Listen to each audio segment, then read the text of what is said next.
vaunza kuna Jesu zvipo zvavo zvese rudo kuna mponesi waita vamupe mazvi ese emutsa kubatsira vamwe zvese zvezvipo zvavo akazvigashira waunza kuna Jesu chipo chakanaka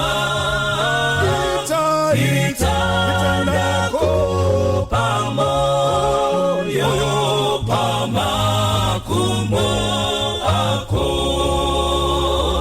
pakange pane mfambi aidawo kupa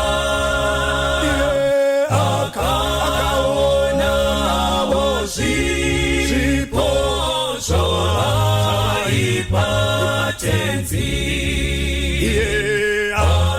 aidisa zvikuru kuti ape chipo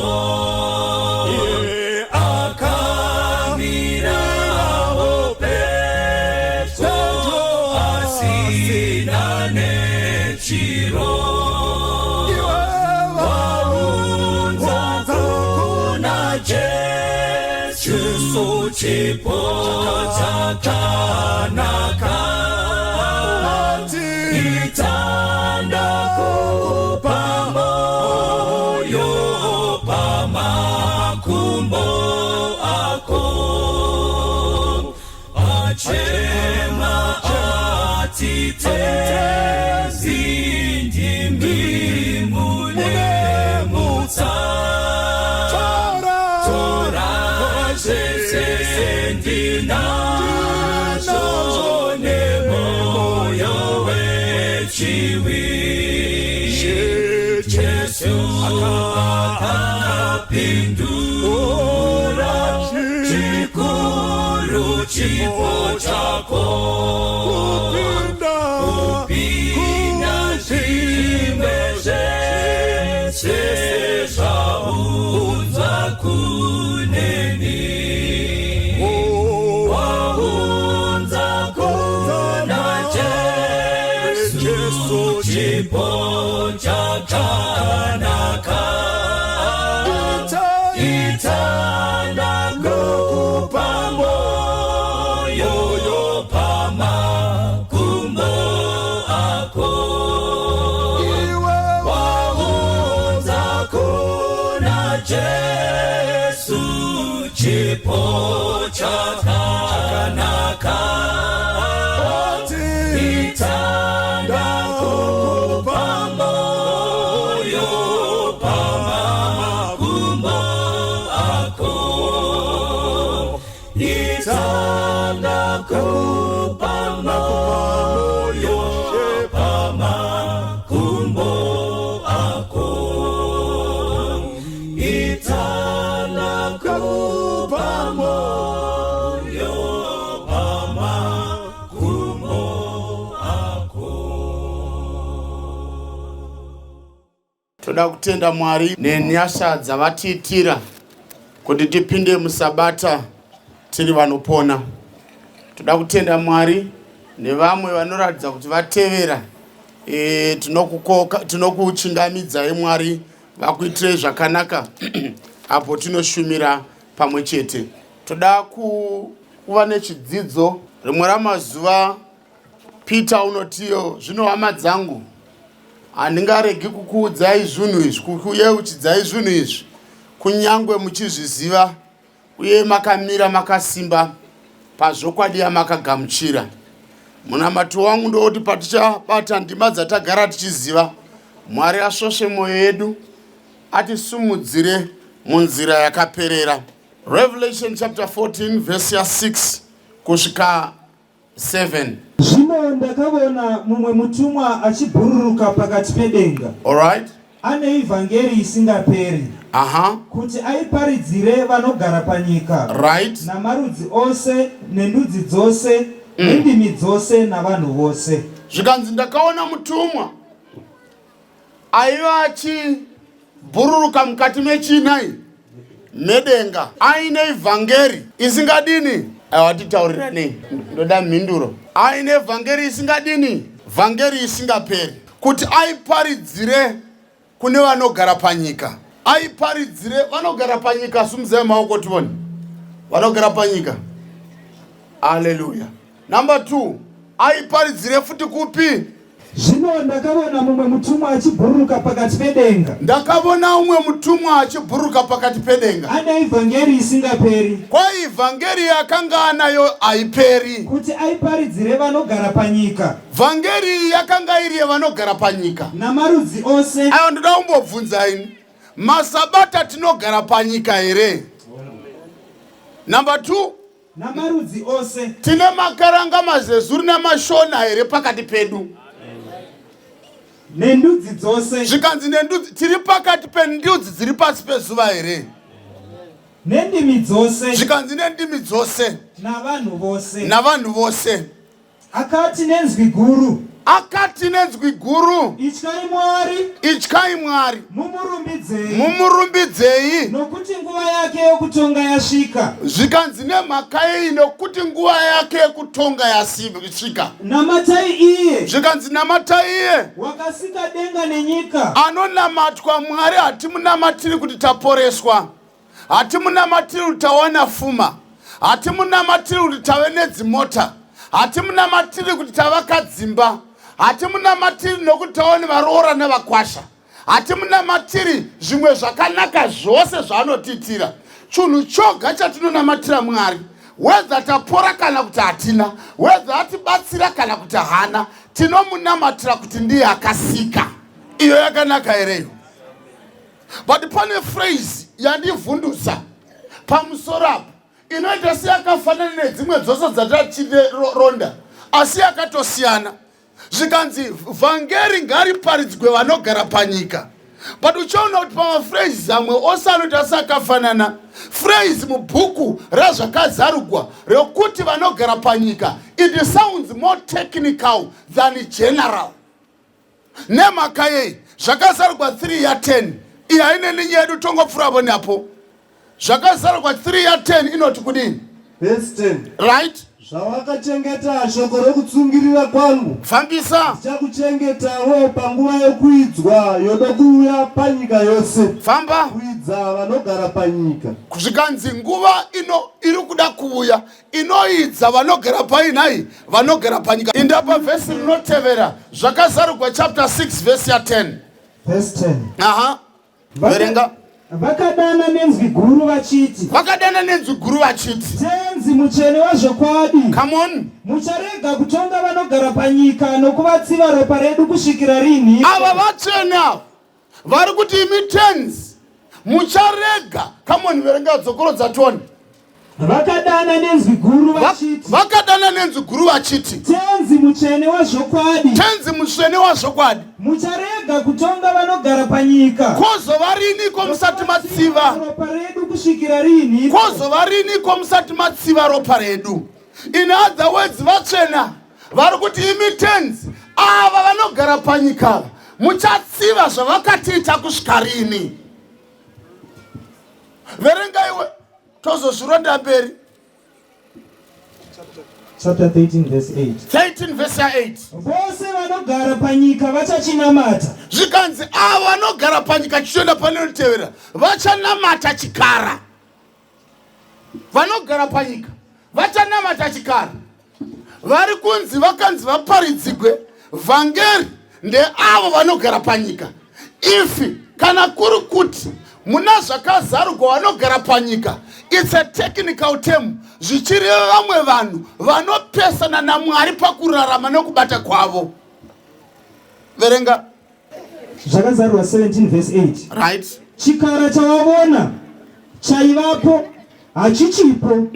chodo kukwira chichibva mugomba rakadzika kundoparadzwa. Vanogara panyika vasina kunyorwa mazita avo mubhuku youpenyu kubva pakusikwa kwenyika. Vanogara panyika vasina kunyorwa mabhuku avo muzita reupenyu. Vanogara panyika vasina kunyorwa mazita avo mubhuku youpenyu. Kana ukatarira pose panoshandisiwa phrase yekuti vanogara panyika mukati mebhuku razvakazarurwa, zvinoita sekuti ndivo avo vari panyika, kunyangwe vakaona mukana wokuziva zvakavanzika zvevhangeri, kunyangwe vakaona mukana wokuparidzwa kwevhangeri ichipadzwa kwavari, asi vanopesana nezvarinotaura. Zvinogoneka here kuti tiri isu vanofanirwa kuenda nevhangeri? Vazhinji vedu pakati pedu vanorarama savanhu vanogara panyika, vari venyika ivo pachavo. Adisiyana nayo ndeimwe zuva.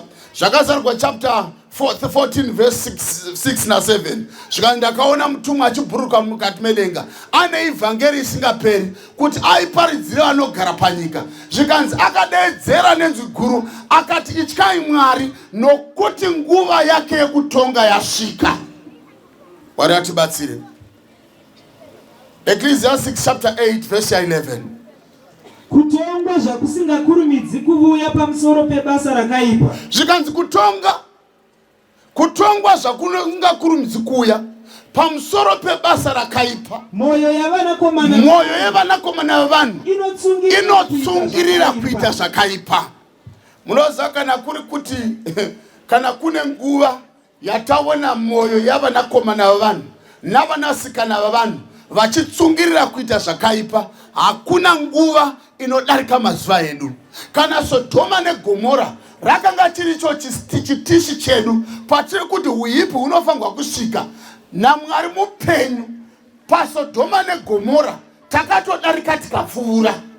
Nemhaka yei paSodoma neGomora picture yatinosara tinayo varume vanoti tinoda murume apinda mumba mako, but iko zvino nekumhuka vanhu vasvika. Zvakuitika pamusoro penyika, zvimwe zvinokunda ngoma kurira, zvimwe hazvitauriki pamberi pavanhu.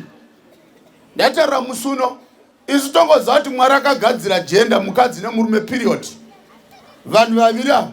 But iko zvino ukatarira vakomana vanhasi vanoti in the world there are about 100 genders. 100 genders sei isu chingori mukadzi nemurume. Iri kuhika zvakanaka here? Zvikanzi nengari yekuti kutonga zvakunononoka pamusoro pemabasa akaipa, vanakomana vavanhu vanotsungirira kuita zvakaipa. Ndoda kutaurirai vana vaMwari, varipo vamwe vari pano vekuti nyange mukati mamabasa vanoti kana mwana achida kupinda basa tanga wandida, kana uchida promotion tanga wandida. Nokuti vakaramba vachizviita Mwari achiramba akanyarara, vakafunga kuti Mwari akafanana navo. But Bhaibheri rinozoti pane imwe nzvimbo, izvi zvinhu izvi wakazviita ndikaramba ndakanyarara ukafunga kuti ndakafanana newe. Zvino kutongwa zvakunononoka pamusoro pemabasa akaipa, vanakomana vavanhu vanotsungirira kuita zvakaipa. Mwari haasi kumbotaura vanhu vari kure, uri kutaura kuti nyange mukadzi wakaita kubata wakaroora, wakaita kubata chibharo, akangouya nekuda kwemimba, asi achiti uyu munhu ibhinya, wakandibhinya. Nokuti Mwari akanyarara, iko zvino varamu ukapindira. Mwari ukaramba akanyarara, iko zvino kuda vana ukapindira. Mwari akaramba akanyarara, vasikana vebasa ukapindira. Mwari akaramba akanyarara, vanhu vakasiya madzimai vachienda kuSouth Africa ukapindira.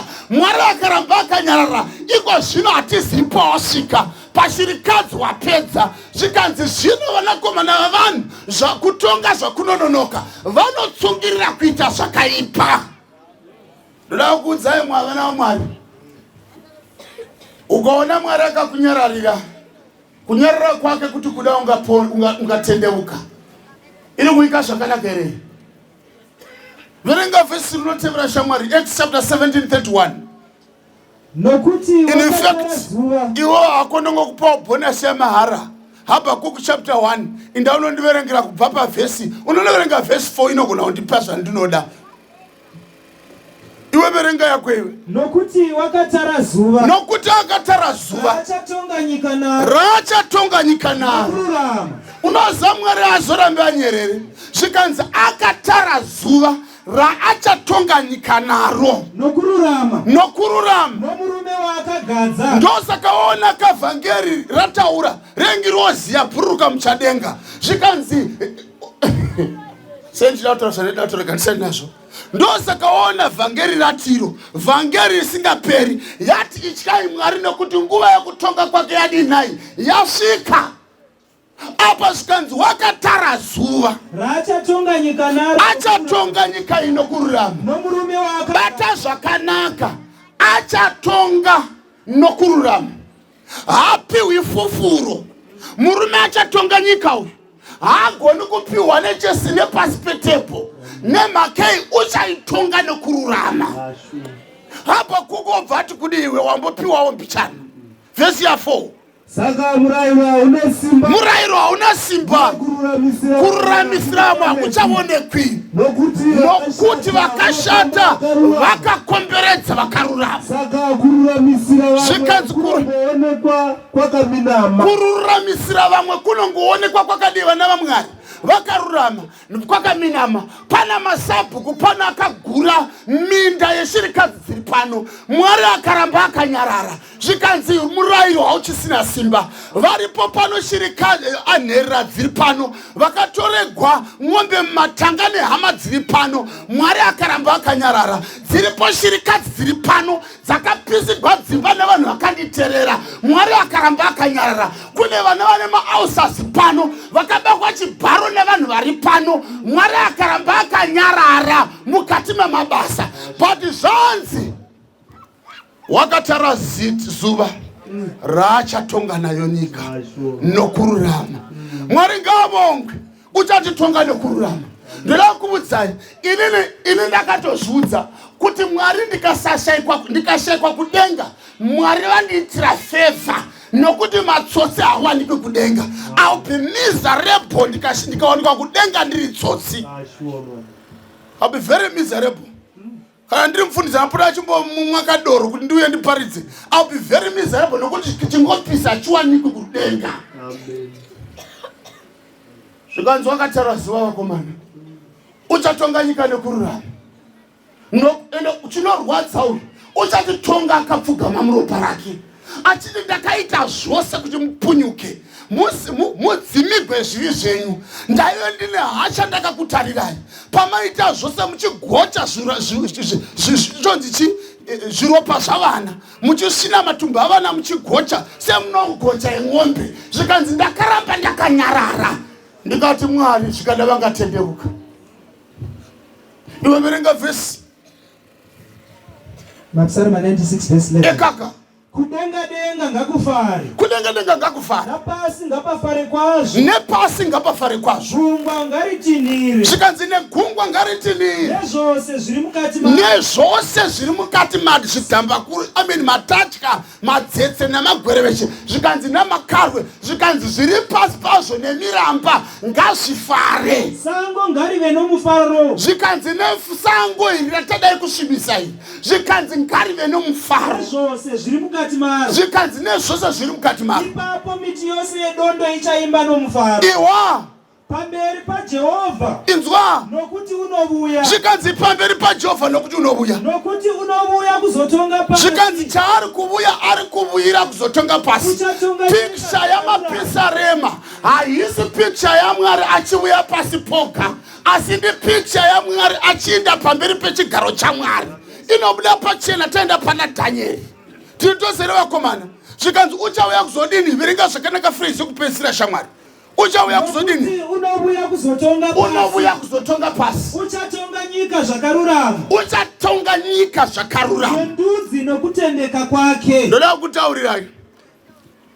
Zverino pasi kururamisirana mhaka kungaonekwa kwakatarira divi, kwakarereka. Vane mari ndo vakuru. Ukatsika vanhu umwe anonofira mujere, umwe akatsikavo ane mari ane chitaviridzo. Zvikanzi asi uyu murume uyu unotonga une feya. verenga vhesi chamwari tangoti ngomaverenga kuti gogotaura zvatoda kutaura. Vakorinde vechipiri 5:10. Nokuti isu tose tinofanira kuratidzwa pamberi tinofanira Kristu.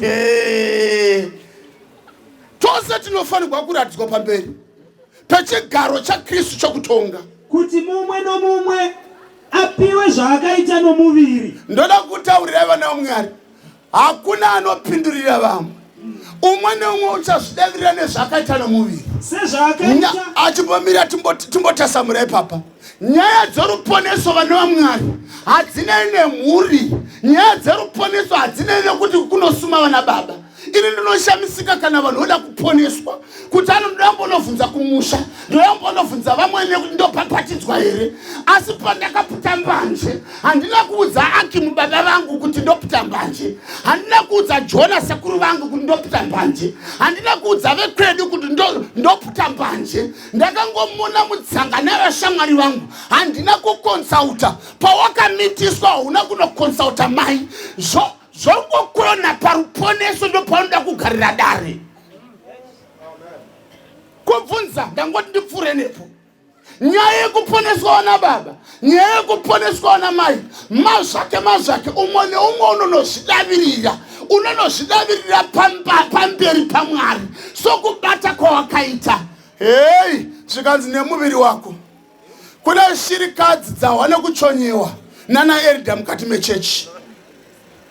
Kongodaiwo inofira shirikadzi, kudai nherera inongofira kungomupa chishanu mwana wavanhu wakwenywa mukati. Kungodi varume zvigumwe zvamaikwenya nazvo izvi zvanzi naMwari pamberi pedare rake tichazvidavirira.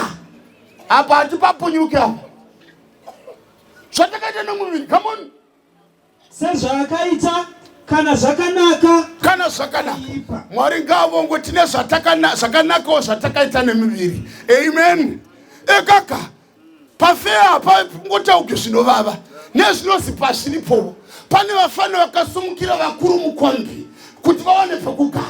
Pane vafana vasengera chembere macheya pano kuti vafambe zvakanaka vakabata mudonzo. Zvikanzi pane vamwe vari pano vakasenga zvokudya zvakawanda kuti vazopa pamusangano vasinavo. Zvikanzi zvatakaita nemuviri wedu zvakanaka zvakaipa tichazvidavirira pamberi paMwari.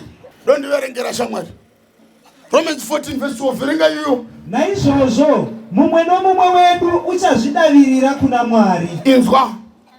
We shall give an account.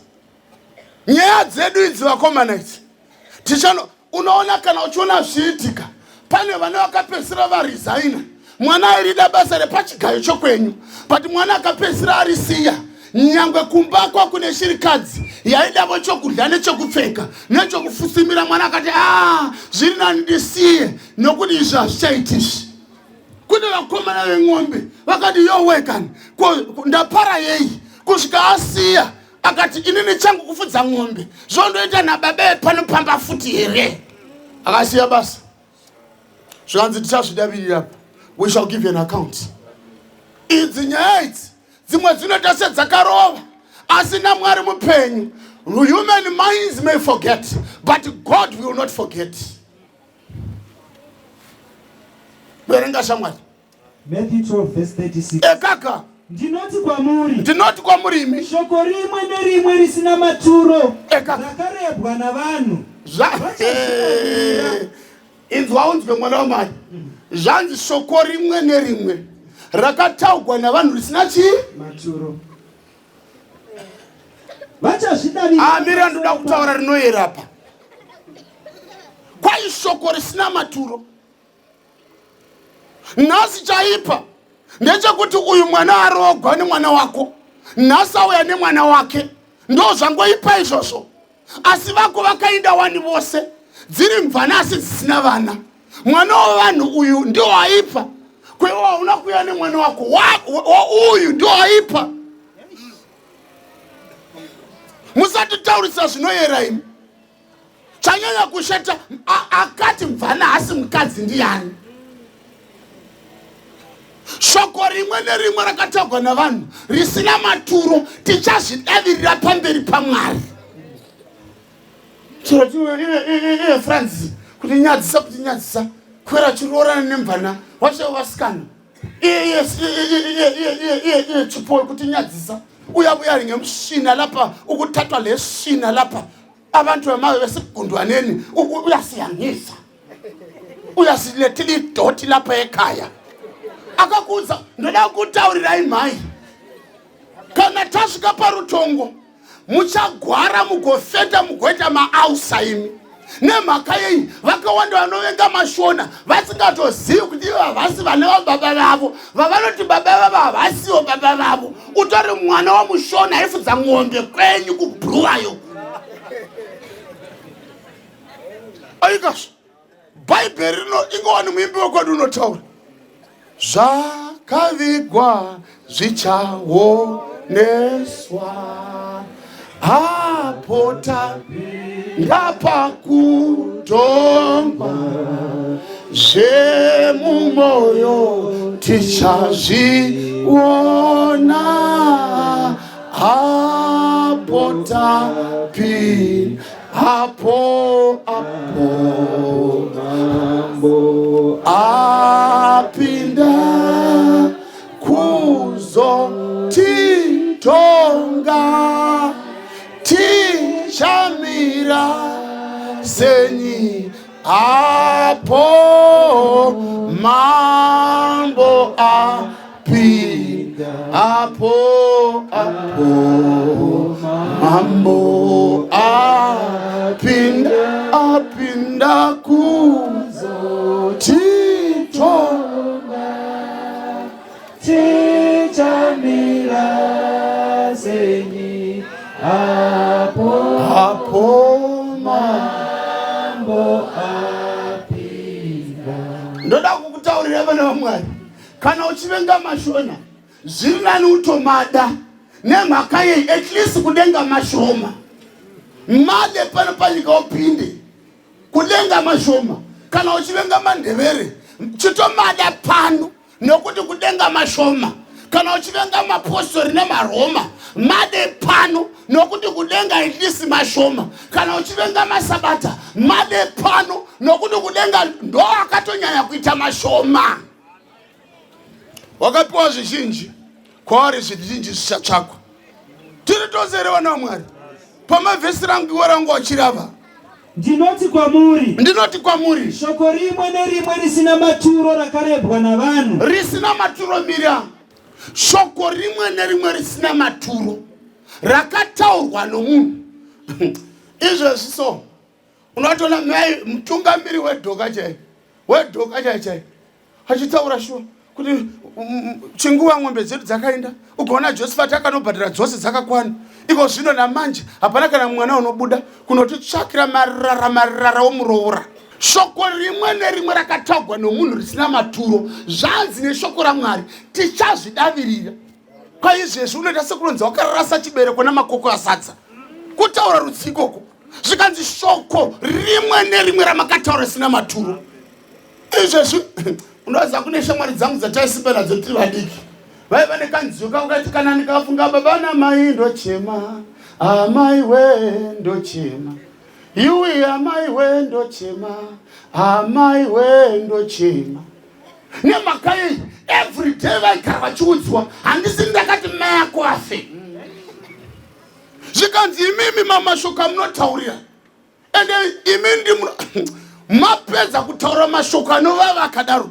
motoenda ndimi vanenge vachitotungamirira Sabbath school zvikanzi shoko rimwe nerimwe ramakataura risina maturo muchazvidavirira pamberi paMwari nemhaka yei kuna mamwe mashoko atinotaura Mwari oteerera zvikanzi ngwarira zvaunotaura kuna zvimwe zvishiri zvinotapa manzwi zvichaindisa pachigaro chamambo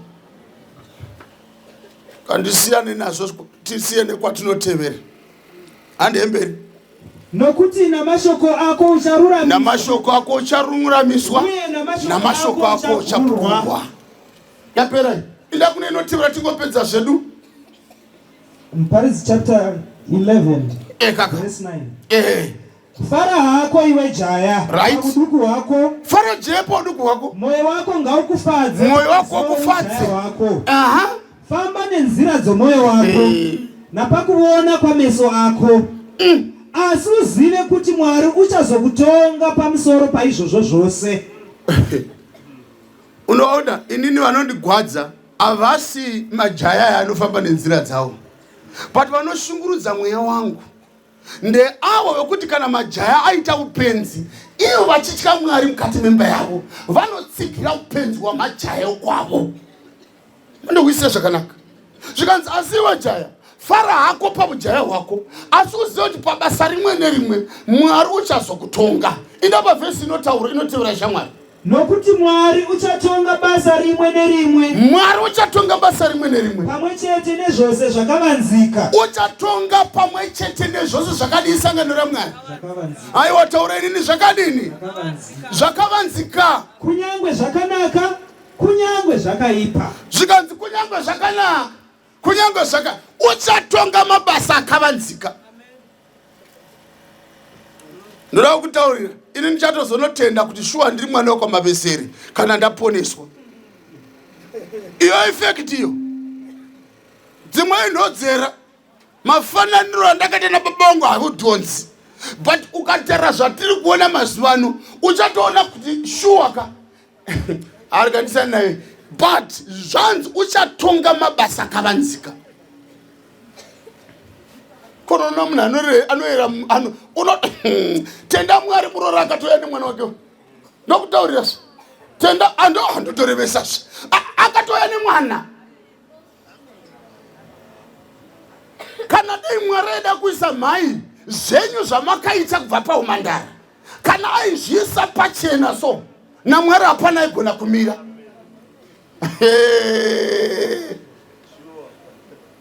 Dai maitoziva maitiya, dai maiziva henyu kuti kuda hasha dzaMwari dzakamukira pamwanakomana wenyu. Hasha idzi dzaMwari nengari yei? Nengari yekuti pakutanga chaipo chaipo, pakutanga chaipo chaipo wenyu murume ima hamuzvizivi, asi wenyu wamunofunga ndodangwira kahasi. Ene nengari yekuda kwemwoyo wenyu hamufi makazviziva.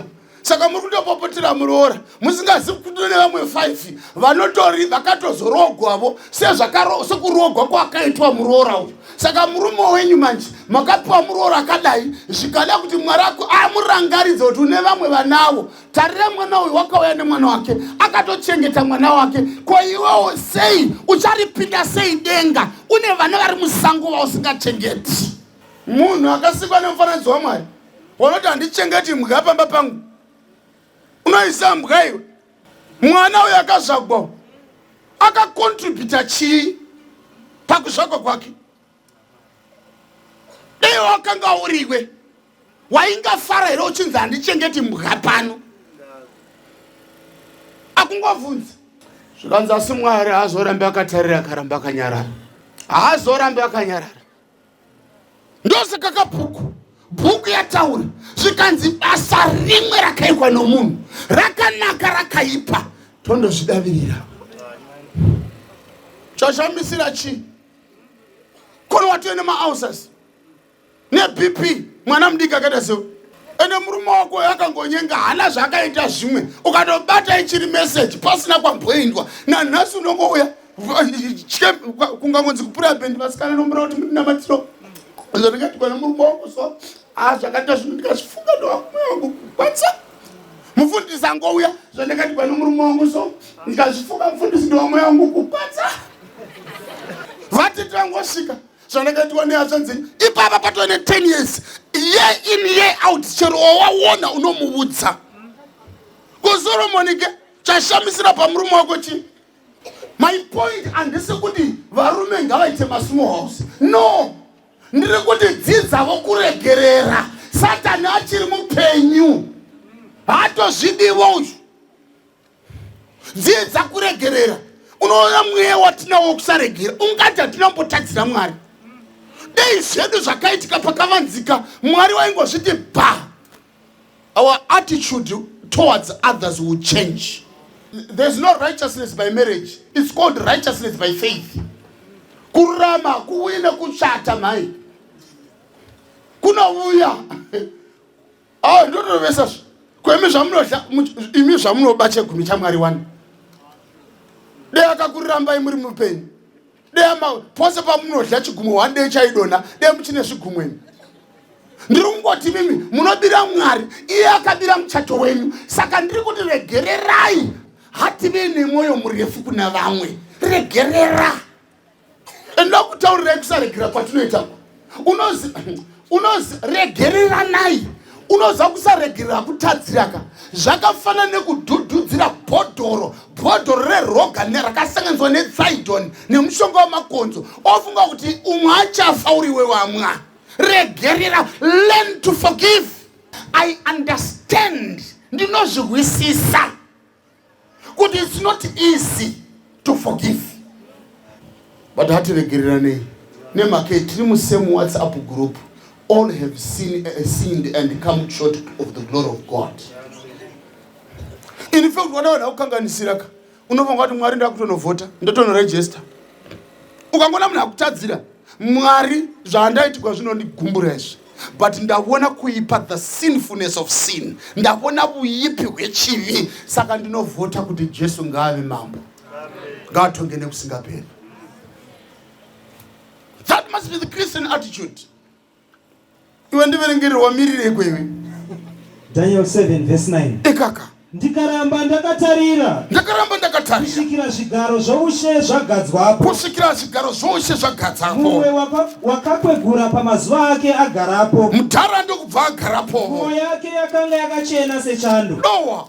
Uye vhudzi romusoro wake rakanga rakaita samakusha akanatswa. Donzwa. Chigaro chake choushe chakanga iri mirazvo yomoto. Zvikanzi chigaro choushe yakanga iri mirazvo yomoto. Makumbo acho uri moto unopfuta. Inzwa.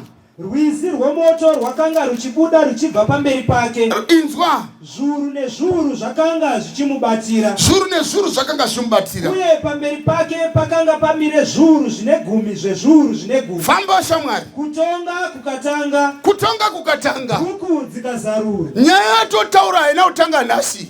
Apa pfacha ndiDhanieri ari kutarisa 1844 bhuku dzichizarugwa kutanga kuchitanga. Nanhasi we are living in the judgment hour. Zvikanzinzi kutonga kukatanga bhuku dzikazarugwa. In other words, mabhuku ariko anopupura. Ndosaka uchiona kana Dhavhidha anonyora 1 obva ati nhai Mwari munoverenga madzungairi rangu, misodzi yangu haimo muchikadlana chenyu here. Pana Malaki zvikanzi vaitya Jehovha vakataurirana vapedza zvikanzi bhuku ikazarugwa mutumwa akanyora pasi. In other words, pautongo kwedu evidence which is recorded with the terrible exactness will be presented one after another. We may not be there, but I'm telling you, what is in the books will represent us even much better. Uchiona kuti vhesi inotiro kutonga kukatanga robva raenda pamberi pichana nditarisire robva rati zvino takabona umwe wakafanana nemwanakomana womunhu achidini naye achiswedera akagara kurudyi kwake. Daniel chapter 7 verse 22. Verse 22. Kusvikira wakakwegura pamazuva ake achisvika. Vatsvene vokumusoro-soro vakaruramisirwa. Nguva ikasvika yokuti vatsvene vapiwe ushe. Ndakaona pane zvandakaratidzwa usiku. Ndikaona mumwe wakafanana nomwanakomana womunhu. Achibuya namakore okudenga. Right. Akasvika kuno wakakwegura pamazuva ake. Right. Chitasamura. Pamberi pake. Chitasamura rugwaro manje. Chitanga pa verse 10 ojambo onoverenga verse 13.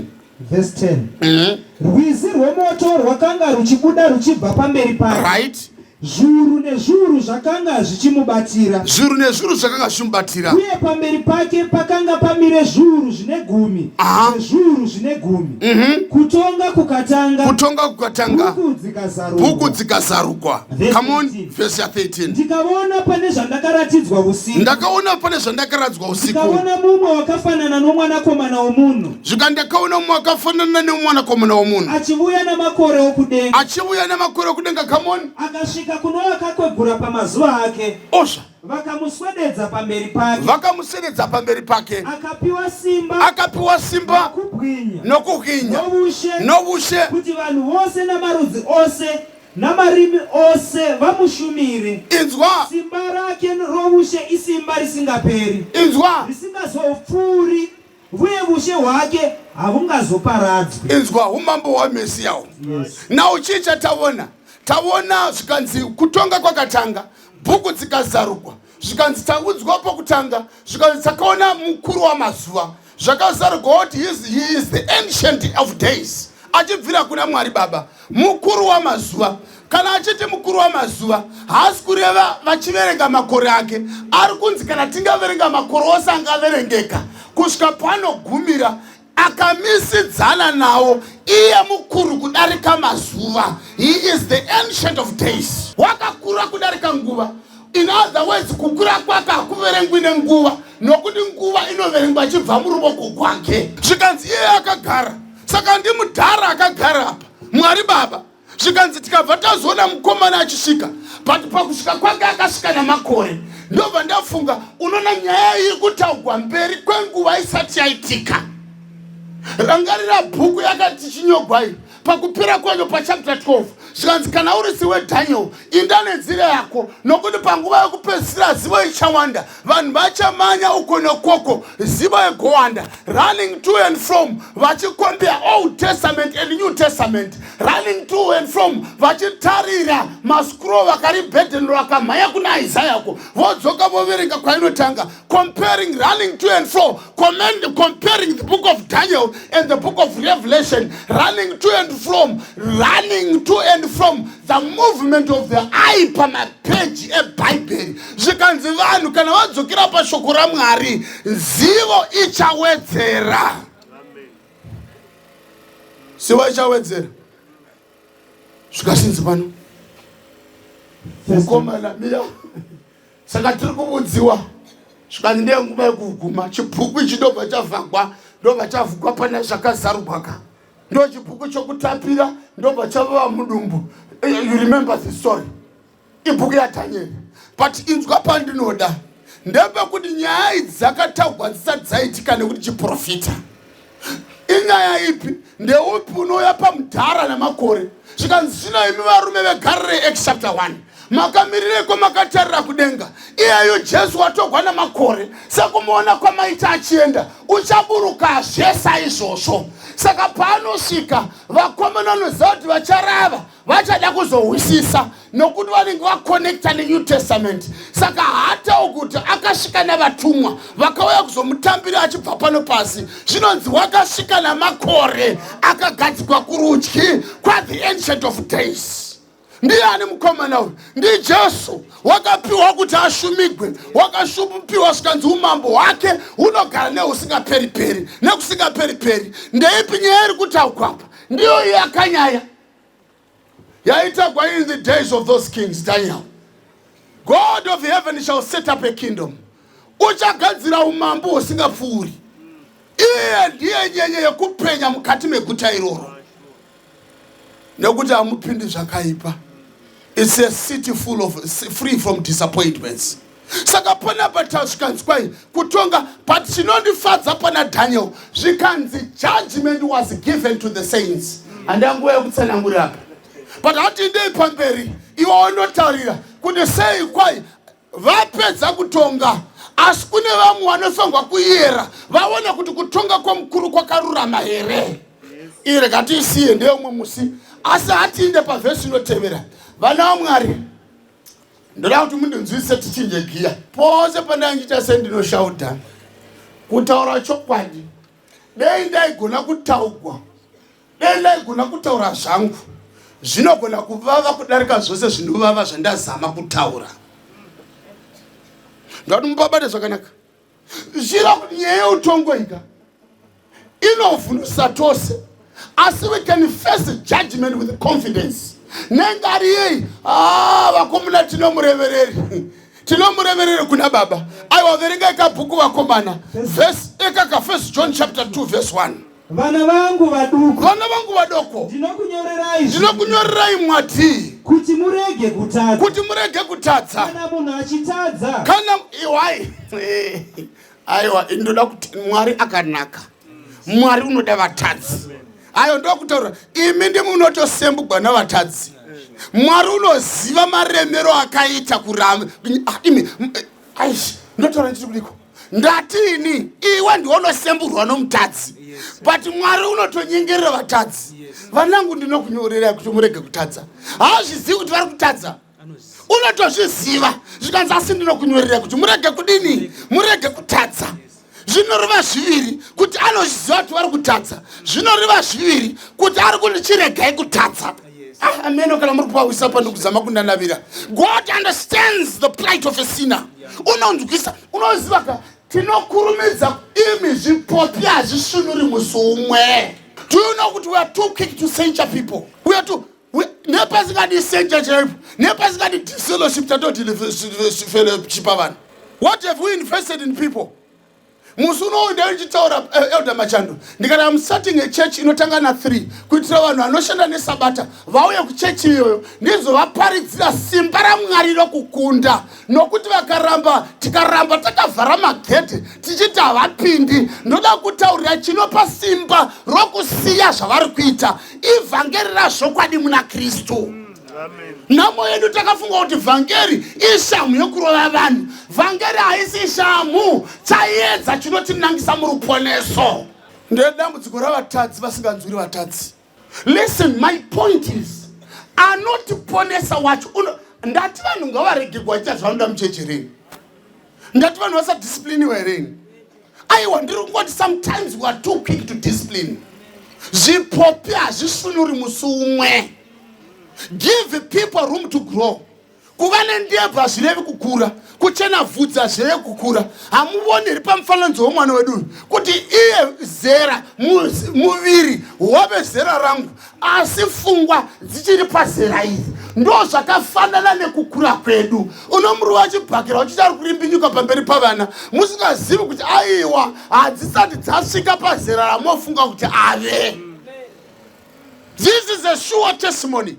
Yekuti be kind with each other. Ndoda kutaurira kana usina mweya waMwari unogona kufunga ndakutorashika.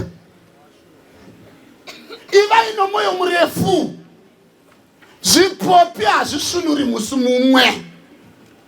Vanangu ndinokunyorera kuti musatadze. Ndinokunyorera kuti musatadze. Anozviziva kuti tinotadza. Ndinokunyorera kuti musatadze. Do you know kuti vamwe vanhu dai mabhodhi yedu apply a principle yehe hakuna vanhu vataisenja. Mondiwisise ndiri kungofamba wangu patambo. Dai mutemo waitiwo asina chivi ngaatange kukanda. Tapedza makore 10 kusina asenja umwe. Nokuti mufundisi wacho kutanga naye takamuona pa filling station achitodzera petrol nomusi weSavata. Akanga asingazivi kuti uchaida mangwana here. Kakusi kuri vhuna. Elder wacho hatina kuona muchitenga neSavata newspaper imi.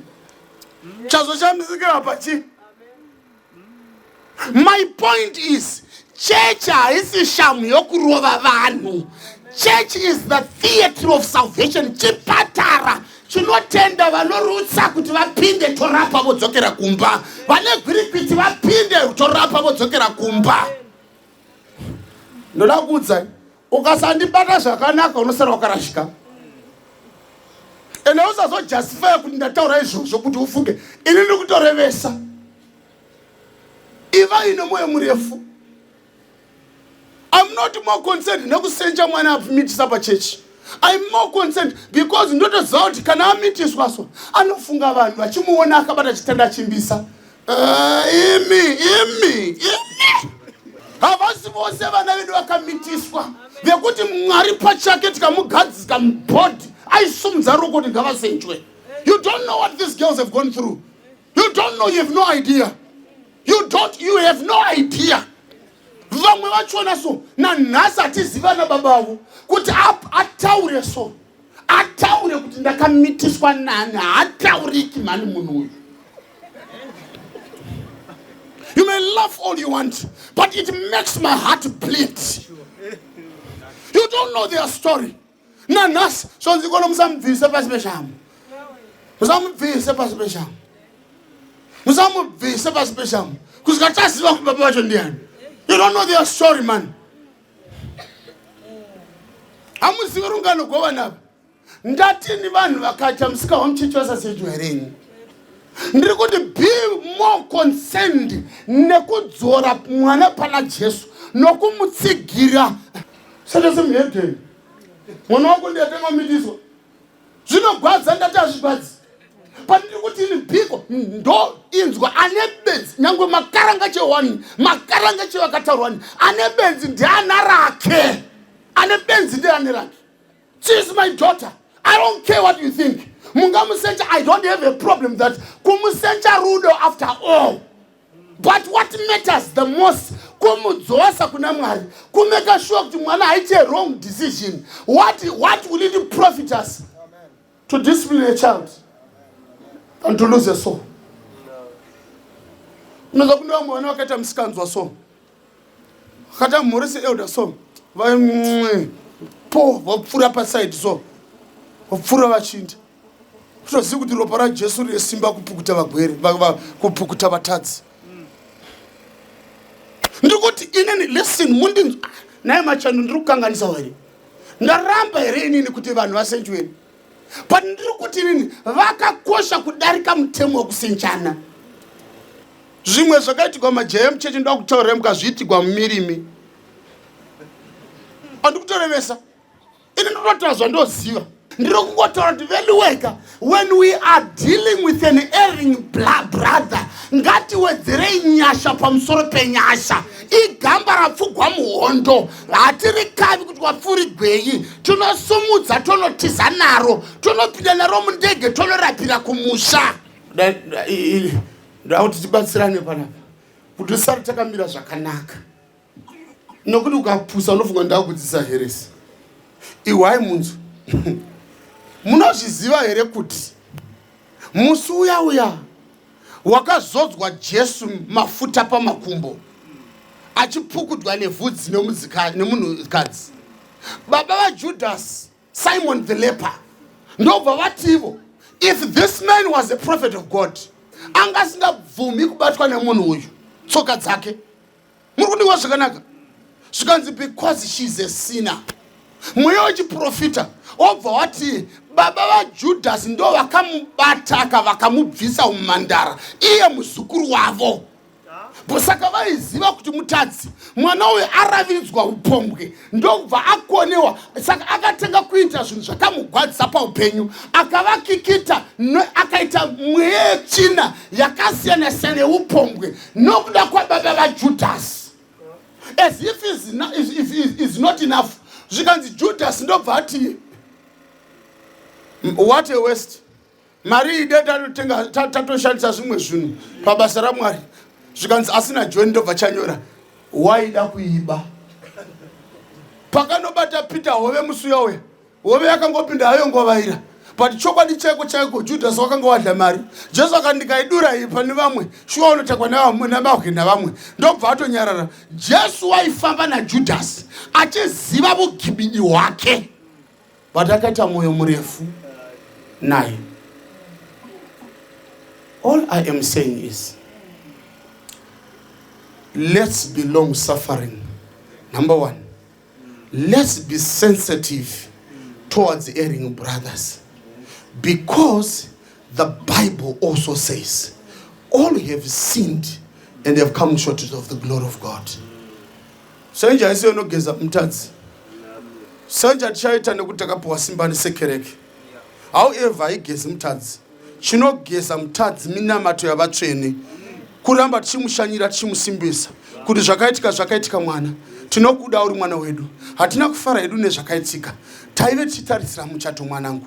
Asi zvakaitika zvakatoitika. Hatitarire mberi, titarire zvinouya. Tikumbire nyasha dzaMwari. Mwari uchakudzosera makore akadyiwa nemhashu. That's all I'm saying.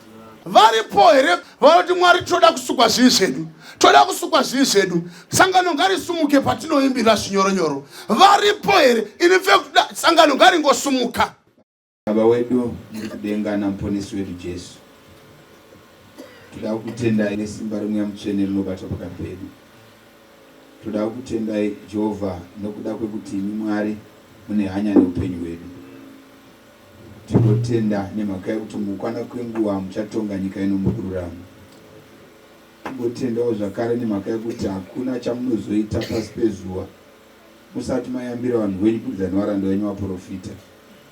Manherano toda kutenda nekuti matiyambira pamusoro perutongo rwenyu rusina anhu arichasiya kunze, asi ruchananganidza mabasa ose akaitwa nemunhu pasi pezuva, kunyange zvakanaka kunyange zvakaipa, kuti mugopa umwe neumwe mugo wakafanira zvibereko zvemabasa ake. Tiri pano manherano tasimuka netsoka dzedu, tose takatadza kusvika pakubwinya kwaKristu Jesu, asi tinokutendai nekuti hamuna kusiya munhu ari mukati megomba rekuparara, asi makapa Jesu semukuti azarure mukana wekuti ani naani anotenda arege kufa asa noupenyu husingaperi. Naizvozvo kana motonga nyika uchatarira nekukoshesa awa neukama naJesu. Kana munhu achinge atenda muna Jesu agashira shoko renyu, haachapindi mukutongwa asi akupinda muupenyu husingaperi. Saka manherano Jehovha wokudenga tasimukira nyaya iyoyo kuti gamuchiraiwo kurevesa kwemwoyo yedu. Mutigamuchire mukati momambo wenyu, mutipowo simba rekuramba tichirarama zvinofadza imi. Hatikanganwi Jehovha kuti upenyu hwedu takakutadzirai. Pane zvimwe zvakatiwisira pasi. Kune vamwe vane shungu dzemwoyo, kune vamwe vane mwoyo yakaputsika nokuda kuti wakafunga zvawakaita vanopererwa netariro. Asi tinotenda nemhaka yekuti kwamuri kune kuregerera kuti vazhinji vakutyei. Toda kutenda nevana venyu vauya pamberi penyu, imi munoziva chasimudza umwe neumwe. Pataurwa shoko renyu ranobaya imwe nzvimbo mukati memwoyo yedu, vana venyu vakatirimuka vakauya pamberi penyu, vari kupupura utera hwavo hwekuti havana simba asi ndimi nesimba. Saka Mwari wokudenga, gamuchirai umwe neumwe wavo nepaanoda, mugopa umwe neumwe zvakafanira kukumbira kwake. Pane vamwe varipo zvino vachiri mukati nomupato wakusarudza kuti wopinda here murubhabhatidzo. Dzimwe nguva vari kunyara vanhu, dzimwe nguva vari kuti zvazvina chiremerera kubhabhatidzwa, asi dzamisewo kamutangariro dzedu even nguva dzekurara. Tinzwise kuti zviri nani tisekwe nenyika asi chifadza Mwari. Zviri nani vanhu vazhinji vaite mibvunzo pamusoro pesarudzo yedu, asi imi Mwari kudenga mafadzwa nezvataita. Chiwapaiwo chivindi chekuti wazadzikise sarudzo yavo wasvike mukubhabhatidzwa muzuva ramangwana. Kwete nekuti zvinofadza kana kuti itsika yekupedza nayo musangano, asi nokuti kutendeuka kwemutadzi umwe kunoita kuti denga ripembere. Maita enyu Mwari chitiropafadzai kunavo vakusarudzai nevamizvimisira kuti vada kubhabhatidzwa. Iwaiwo mhinduro mukati muupenyu hwavo. Iwai murapi mukuru kuno vanorwara. Iwai munyaradzi kuno vari kuchema nokuda kwematambudziko enyika yeupenyu. Iwaiwo Mwari shamwari yepedyo kana wafuratirwa nehama. Murambe muchivatungamirira, muropafadze zvavanotsvaka muupenyu. Muzviite nokuda kwezita renyu. Hatikanganwi mudziyo wamashandisa iye zvino Mwari wokudenga. Patakundozorora tichengetewo munyasha dzenyu. Mutidetsere kuti tisvike pakusarudza upenyu husingaperi. Tinotenda nekuti imi Mwari mwanzwa kukumbira kwedu, tichengetewo muchanza cheruoko rwenyu nekuti takumbira zvose muzita raJesu. Amen.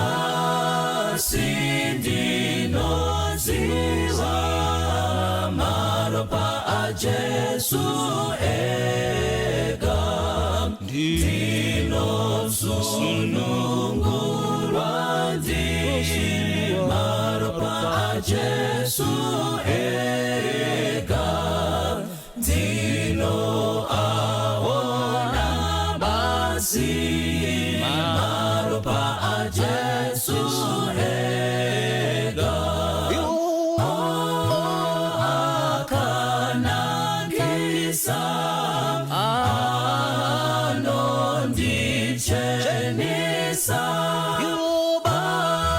Sindino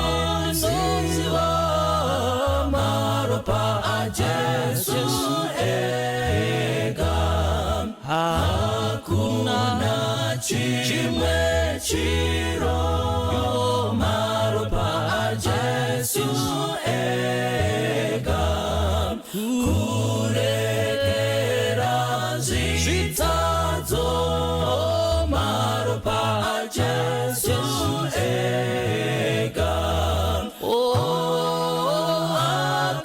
akanakisa anondichenesa, pasi ndinoziva, maropa a Jesu ega, ndirusimiro rwangu, maropa a Jesu ega,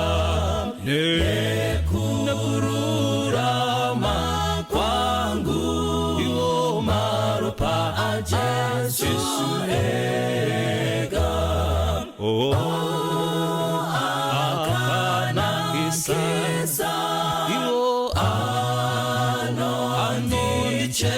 anondichenesa, basi ndinoziva, maropa a Jesu ega, mbiri noimba, maropa a Jesu ega, rukudzo ndinonza, maropa a Jesu ega, akanakisa anondichenesa, basi ndinoziva, maropa a Jesu ega, akanakisa anondichenesa, basi ndinoziva, maropa a Jesu ega, basi ndinoziva, maropa a Jesu ega, basi ndinoziva, maropa a Jesu ega.